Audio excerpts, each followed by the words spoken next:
one thing that I think about community care is so critical when we're in these moments of like distress, because I'm like, what happens if you can't put your mask on? What if you're passed out? What if you're Right. you're incapable? What if Yo. you're just in a place where you need somebody and you look over, and that my best friend was that person who said, I'm gonna do this. My Right. mask is already on. Right. I'm good, but I'm gonna do Right. this Right. because, I tried to put my own mask on, and I Mm-hmm. literally did not have the strength. And I Yo. and I Yo. my best friend said, "No problem. I got you." I got you. I got you. And for me, I'm like, that's that reciprocity and care. I'm going to Mm-hmm. carry that into my work. I'm going to carry it Mm-hmm. into how I build community, and it's for me kind of this unconditional aspect that I think sometimes is missing from Mm-hmm. relationships.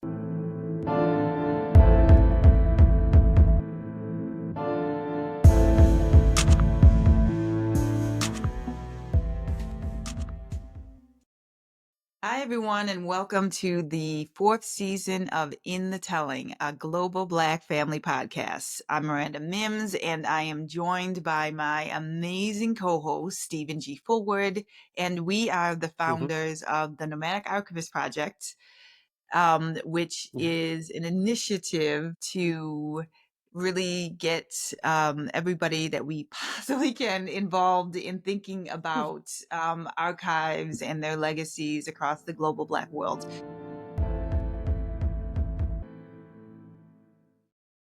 This season on In the Telling, we are talking with Black, trans, and gender nonconforming folks, both nationally and internationally, about their family stories, both biological and chosen.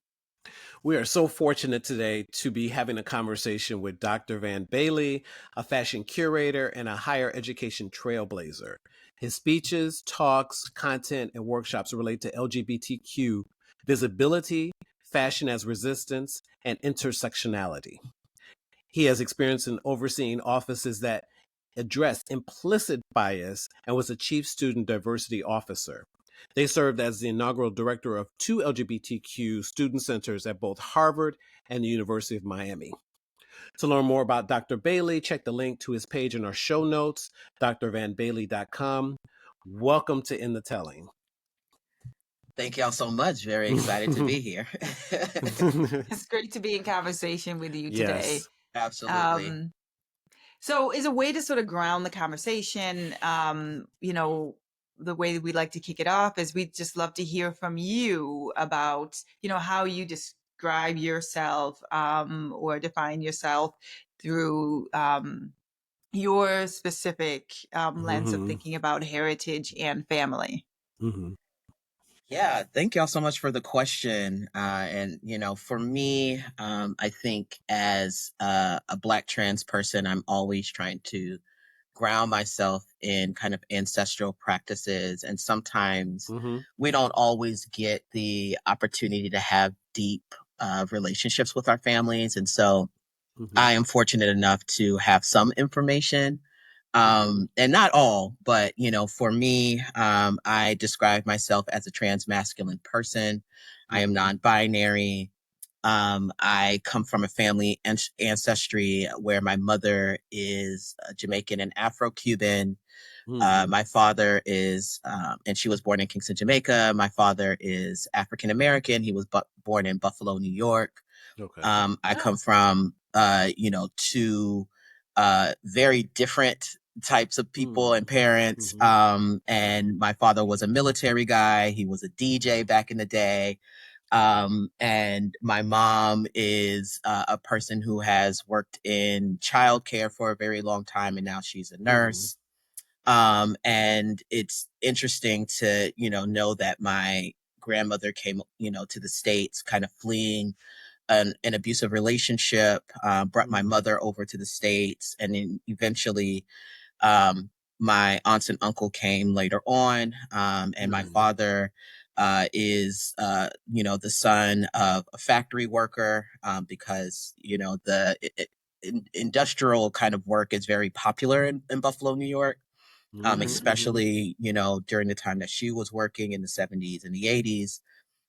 And my great grandmother was, uh, Native American and Iroquois. And so, it's just an interesting kind of like mix of folks. And eventually down the line, my parents got involved in the Apostolic Pentecostal Church and became pastors. Oh, okay. And so that to me very much informs my kind of like my childhood and everything. Okay. And so, I definitely want to mention that too, like this interesting mix of like military and religion, but also like cultural heritage around being like a Jamaican person, a Jamaican American, and what that means for me as a trans and non-binary Black person.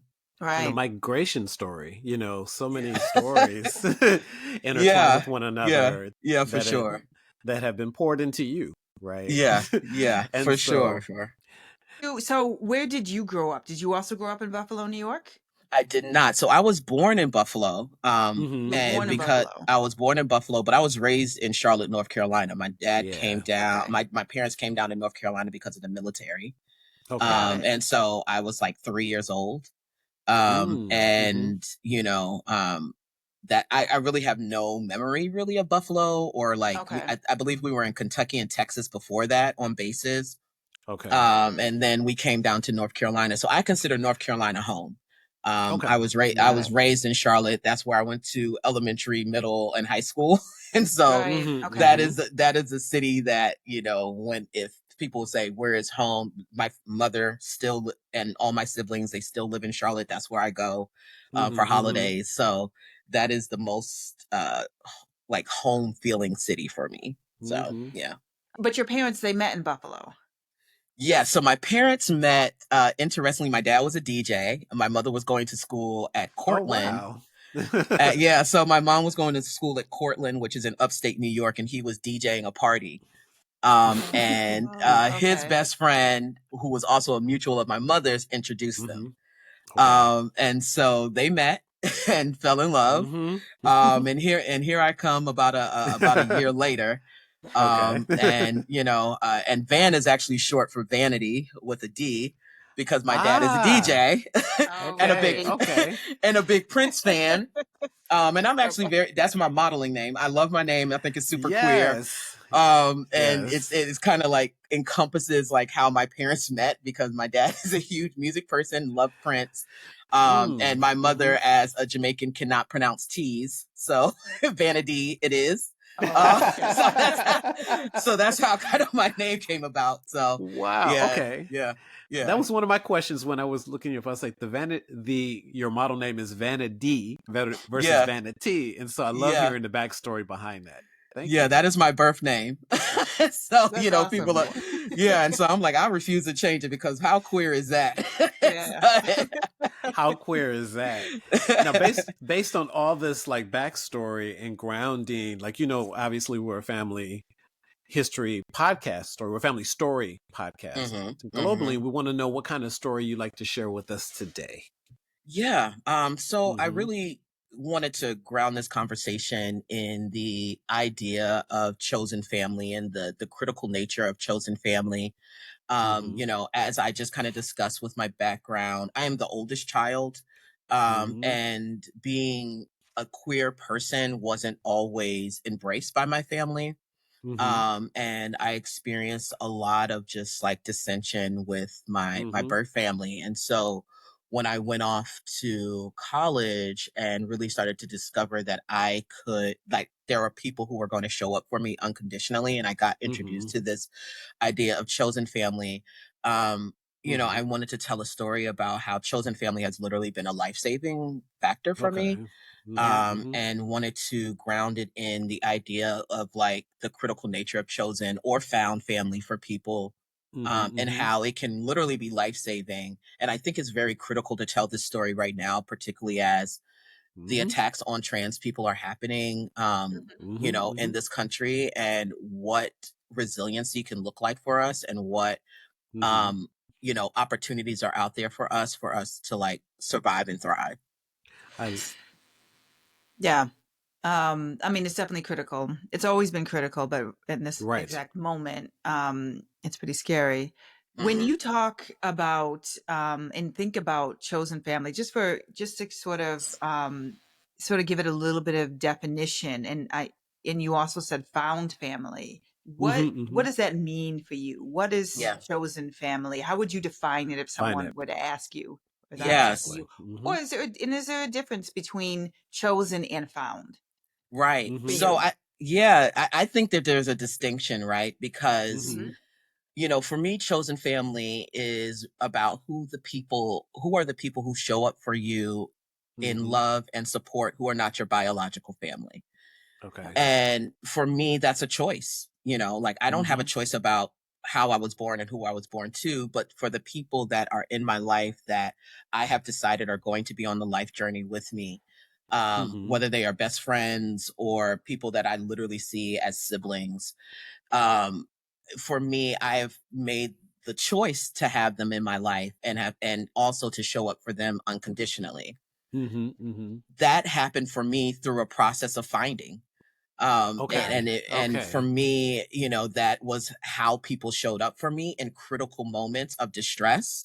And for me, what that meant for me was a couple of years ago, I went through a very, very hard time with my mental health journey. And, trigger warning for kind of the audience, but like I had a suicide attempt. And for me, who showed up for me in that moment was a critical and defining moment for me around like, this is my chosen family. And these are the people who have found me.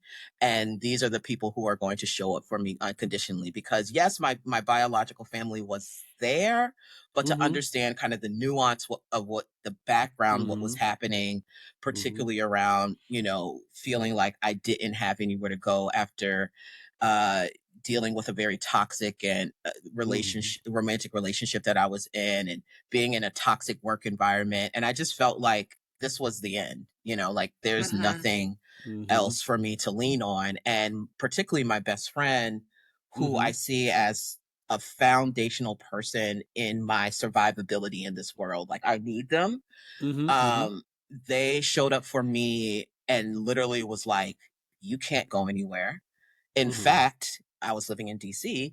You need to move and you need to come to Atlanta. I need to have eyes on you, and you're going to live down the street from me. And for me, I could have gone back to Charlotte, and I took a remote job and everything like that. And I was like, I can move anywhere. And the choice did come. My mother was like, you can move down the street. And I was like, the chances of survivability are really important for me. And the person who has said, I need to lay eyes on you. I need you to be here. Is my best friend, who for me is in life partnership with me, and a person that I see as, if and when I leave this earth, is going to honor me in my death as well. I don't know if I can really say that about my biological family as a trans person.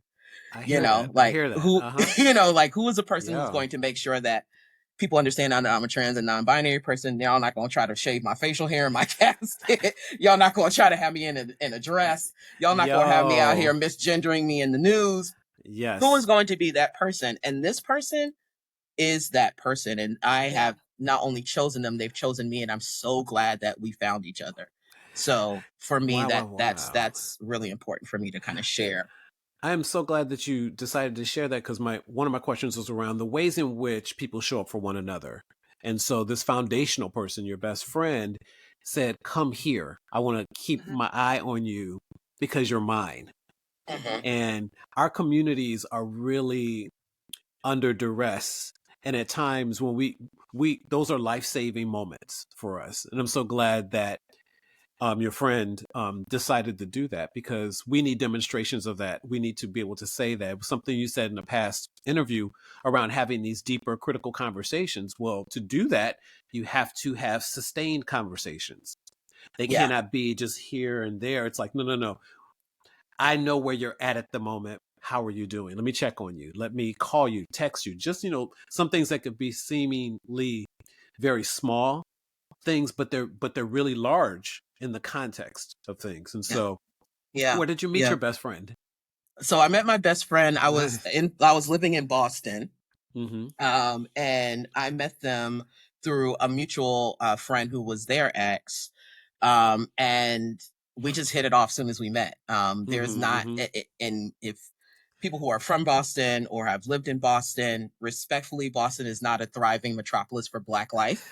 And so, for me, and I was working at Harvard, which was also not kind of a thriving place for particularly Black professionals, and as a Black trans person. So it was just nice to meet another Black trans masculine person. Yeah. And so we met, and we were kind of inseparable since our meeting, and we just through many conversations and snow-ins and making meals together and going to other Black queer events together really formed this very critical and important friendship to where we say we survived Boston together. Yes. And wow. and they're originally from Atlanta, and ended up coming back to Atlanta to purchase a home and do all things like that. And has been I'd say that they've been plotting on me for years to move to move down there, but it just got to the point where they were like, "That's it. You don't even really have much of a choice in this." Yes. The opportunity is happening. It's happening. The opportunity is here. Yeah. The universe has said you have a remote job. You can move anywhere.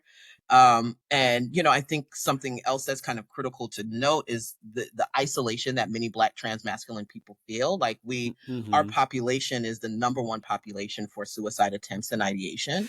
And I think it's particularly the fact that we found each other and we kept each other grounded, and we continue to do so is actually really fighting back against that statistic of isolation and showing the critical nature of like how important it is to have at least one other person that wants you here. It's transformative. It's transformative, Right. For sure. So to quote you, actually, Van, you said, throughout my life, I've worked hard to build a chosen family, especially given the difficulties with my own around my trans identity. Despite these struggles, we are now on a journey of healing and intentional love. And that sounds exactly what you are talking about. And you said something a couple of minutes ago that's actually really profound. And I think it's something that people don't always think about in terms of our lives, that our lives are not just about us being here and being alive, but it's about our afterlives, right? And it's about what happens to us after death. And I thought it was really profound what you said of people honoring you both in life and in death, and how that also really helped to shape your decision making around where you should be, like not just with the people who can nurture you, but in the way that is fully aligned with understanding the whole you, and not nurturing you in the way that they're able, but really bringing you in so that you're right, because otherwise, as Black queer people, the isolation can be really severe. Harrowing. And having people that are out there and also might be experiencing the same amount, like you were saying, like the survival and the trauma of just these our reality in this country and abroad, and still being like, yes, like we're kin, it doesn't matter who born us, for whatever reason you were brought together, and it's amazing. And so I feel like you did choose, you said your best friend was like, you don't have a choice, but I feel like you did have a choice. And you made the choice that was right for you. But sometimes we don't always see it. We don't always see these choices that we make. And so what you're saying is actually really, really interesting. And, I hope other people are hearing it. Yes, exactly. For what it is. Right. Yeah, for sure. You get to tell this story of your life, and that's profoundly unique in this time for Black people, for Black trans folks, Black queer folk, anybody who's outside the norm, and even people who are quote unquote in the norm don't tell their stories at times. And so we're in this really beautiful moment. When I was listening to you talk about, I really just want to grow old. Here's another Van Bailey quote. I just really want to grow old, and that's just it. The agenda for us is to live full and complete lives. We're your brothers, we're your sisters, we are in your communities, and that's truly it. Like the summing up of the critical ways in which folks who are traditionally tried to be pushed out of the community, either for whatever, religiously or what have you, we're actually making community work and be bigger and actually benefit. Everybody benefits from being allowed to be their best self. And that's a quote from Alice Childress, a playwright, actress, amazing woman. And I've been holding that for years, and it's on my wall. And it's like, if we're our full selves, everybody benefits. I agree. It's those who can't do that I feel are at odds with that they can't see themselves outside of a particular box, but that's not our problem. Don't have nothing to do with me. It's one of those things where I'm just like, I feel, particularly as a Black trans person, I'm like, all of this stuff that's happening in the world, what does it have to do with Black trans people? Y'all don't want us in bathrooms. Actually, it's about cis men. Y'all don't want in bathrooms. So it's like all of these things that come up, I'm like, leave us out of it. We just want to live full and authentic lives. And if y'all have issues with patriarchy and violence and all of that, leave us out of it and handle it yourselves. But that's too challenging. And so it's just easier to pick on the less than 1%, because you don't have an understanding, and you actually see us being our most free, and that's threatening to you. And yes, threatening. Speak. Yeah, it is threatening. It is that. I do have another question around your friendship, and so you've already talked about it. So things that you've learned through these particular kinds of intimacies with chosen family and even biological family to some degree. But I really love what Miranda says around this afterlife. We're archivists in training, and I mean, we're trained archivists, and we believe in people telling their own stories. And so I will ask, because I want to pull some more of this out, which is, what have you learned about the intimacy and the connections to your experience with your chosen family? What are some of the lessons that you would share? Trust and these kinds of things, and maybe kind of think about if some queer kid, some non-binary kid, some trans kid is listening to this, or just some people who need to hear something, some affirmation around what that intimacy, the cost of that intimacy, right? Yeah. What you have to do, how you need to be accountable in some ways. Like, what's some of those lessons for you?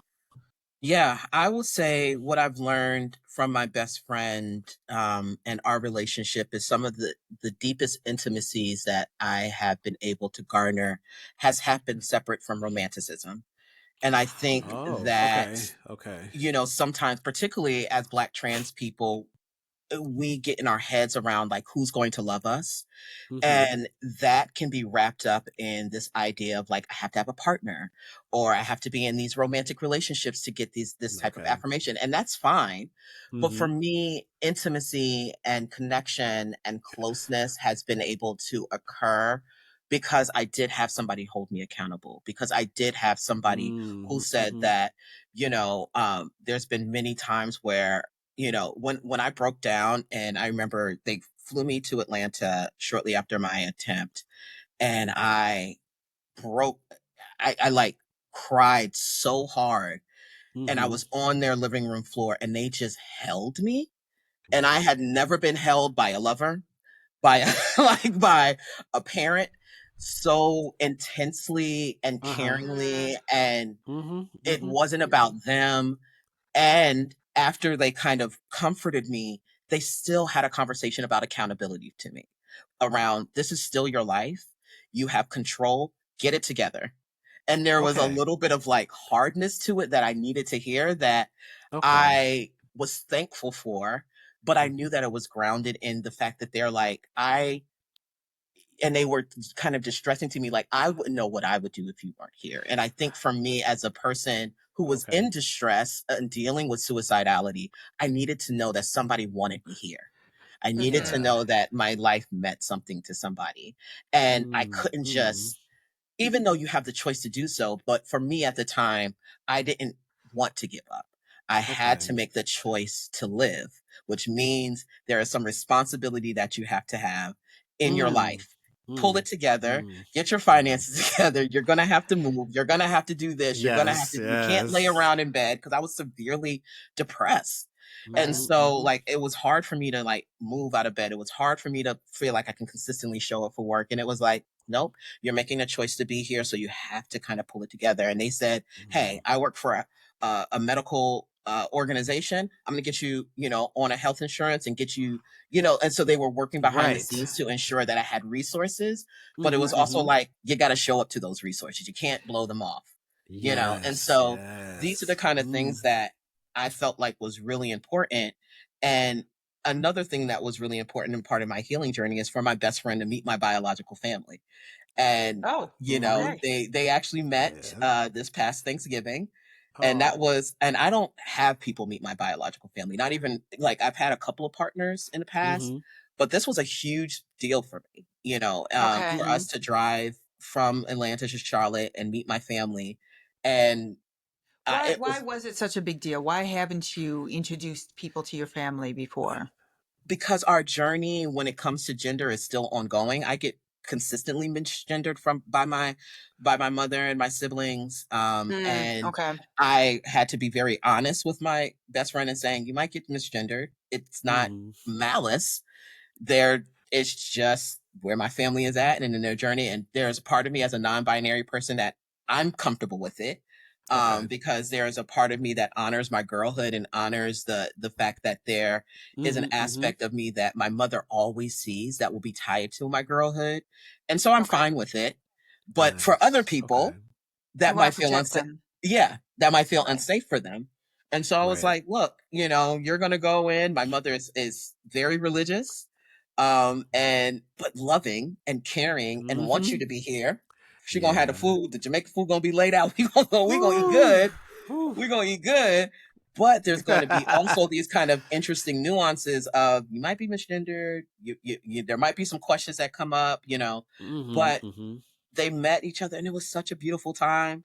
And we played games and my mother embraced my best friend. And now my best friend is sending them holiday cards and my mother is asking about my best friend. And for me, Yeah. it was just so important for my healing of being like, now I can have these two groups come together. So now, you know, because I Yeah. had been at their Yeah. house plenty of times and met their family and met their nana and aunts and uncles. They're all down here in Atlanta. So it was really important for me to kind of reciprocate that, to Okay. open up. Like it's kind of like this is for me, this was like the final stage of our like deepness Yeah. and intimacy and Right. relationship of like, now you're meeting my folks, you know, now you're meeting my Yeah. mom.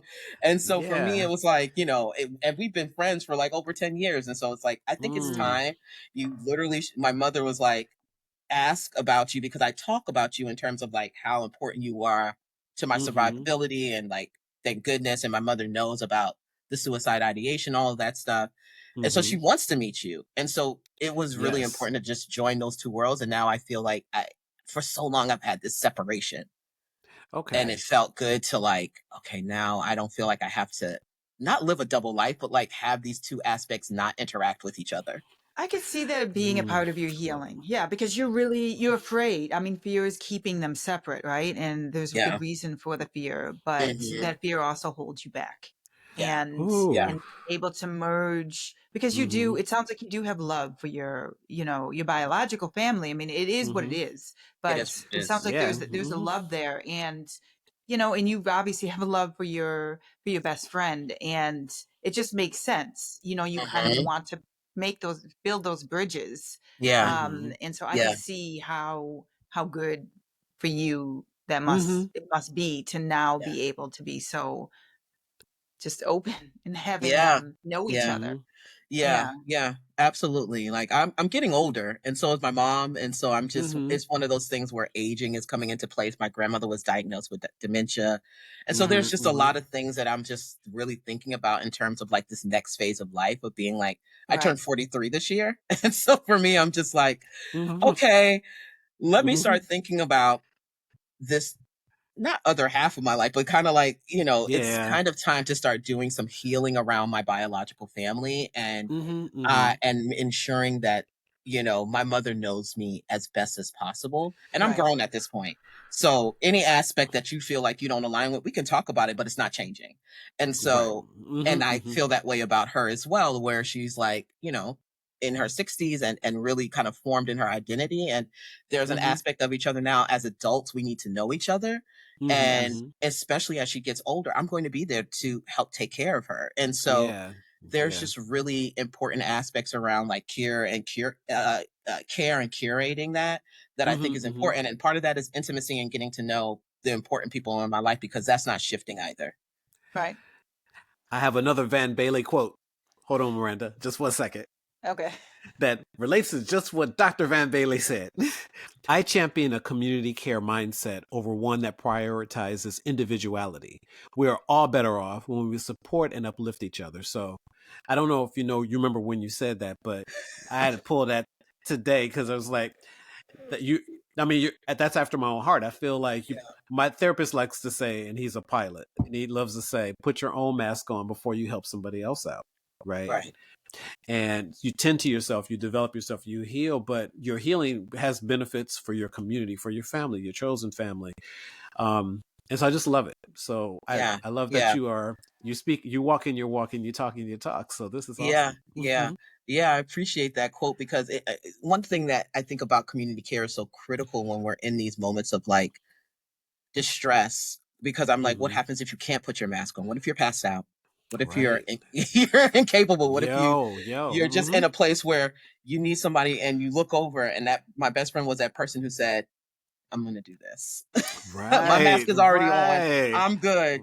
But I'm going to do this because, not to get religious, but it's like, if Moses can't lift his arms, he needs those folks to lift them with them. And that was my best friend, I tried to put my own mask on, and I literally did not have the strength. My best friend said, no problem. I got you. I got you. And for me, I'm like, that's that reciprocity and care. I'm going to carry that into my work. I'm going to carry it into how I build community. And it's, for me, kind of this unconditional aspect that I think sometimes is missing from relationships. But not every relationship. Right. It must have already been in you, though. I mean, you already probably poured into your best friend as well. I mean, for your best friend to have that strength, right? And to care that much, so even though it might not have felt like it in the moment, you couldn't put your mask on, but you were a part of that relationship. You were a part of that extension and that connection. And so it was always, there in you, right? Your best friend was just sort of carrying it at that moment. But I am positive, you said 10 years, that you both have just been feeding each other. Yeah, and so, absolutely. And that makes sense. And seeding it so that harvest comes along when you need it. It's like, I need these crops right now.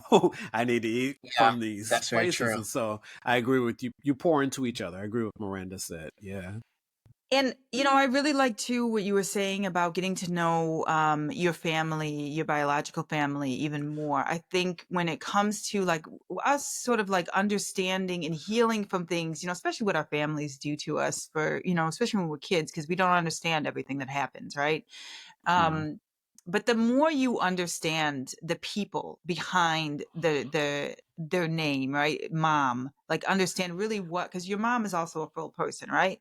And she's been through some things, and to make her who she is, and everybody, our aunts and, our grandparents and whoever is in that family, in your family, they all have a story, and knowing them more helps us also I feel like creates a stronger connection, knowing them on, if they're able to tell you honestly about themselves and their past, it really helps us sort of like understand and heal. Because we just, otherwise we just get sort of more of a wall, or we just deal with people the way that we've dealt with them since we were kids. Right. And you were talking about like that growing up and then understanding evolving, like what it means to have these relationships as adults. And not everybody gets that opportunity, but when you do get that opportunity, it's really amazing, because I feel like it does create a stronger connection at times, and a healthier way of going through life. Yeah, I totally agree with that. And, I think what prompted that for my mother and I, my parents divorced after 33 years of marriage, and I was an adult, right? And so, the fact that my mother is now single in her 60s, did not anticipate that, has raised 4 kids. I'm the oldest, and my siblings and I have a big separation gap between us. Okay. And so my siblings, I'm 6, 8, and 12 years age difference with my siblings. And so when I left home, my siblings were young, right? And so now my siblings as adults, we get to have very different conversations, like what was the house like when I was in it versus after I left. And my mother and I have had these really important conversations around why she made choices around to stay with my dad for so long. And what does it mean for her now to be a single person and to kind of rely more on us for conversation and processing and things like that. My mother and I had this really important conversation around, like, when you left out of the house, nobody moved into your room.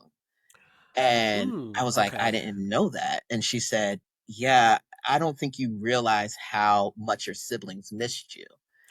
Which informs how much in conversation we are now, and how my siblings have been like, we need to hang out, we need to do this, because now we're adults, and so we can do that a little. We can do that more. And that was so important for me to hear, because I was in the mindset that nobody missed me, nobody cared if I was there or gone, or nobody really. It was like I thought I was the black sheep of the family, and they were like, good riddance. Now we can go back to our Christian heteronormative household, where, So, and I didn't realize that it actually had a deep and profound impact on my siblings. And so I needed to hear that. And I'm glad that my mother and I are in conversation now around things that help me understand that they love me and they missed me and all these other things. And I get to see my mom kind of process her own trauma and own things around relationships that I feel like I need to hear, because I'm like, I wonder where I got that from. There's just different things around, like how I'm in relationship with other people. And it's really helpful, because now I'm like, that makes a lot of sense around how I was raised, and how it impacts the current relationships I'm in or in the past. So communication stories. They were missing you. Wow. Yeah. So I needed to hear that. You said 5, 8, and 12. So it's 6, 8, and 12 years apart from my youngest siblings. So my older sister was like our extra mother, and we weren't even that far, but we looked to her. And so when the 5th kid came along, my mother was kind of like, yeah, I'll raise her, kind of thing, because she was working. And also we were these relationships can really be dynamic and complicated, so I'm just glad you heard that, and felt me that, too. Me too. Thank you. Yeah. And that you have, I mean, it sounds these like relationships you've got now. a family that is open, and that you still have a connection with them. That's amazing. So many times, it just depends, but there's so family is complicated, both biological and chosen. It's complicated, and we are complicated, as human beings. So, but it is wonderful when we have these opportunities to really get to know people, even if it's years and years after the fact. To be able to still have this openness to time doesn't exist. We're all living in one moment. We're just trying to figure out the one. Exactly.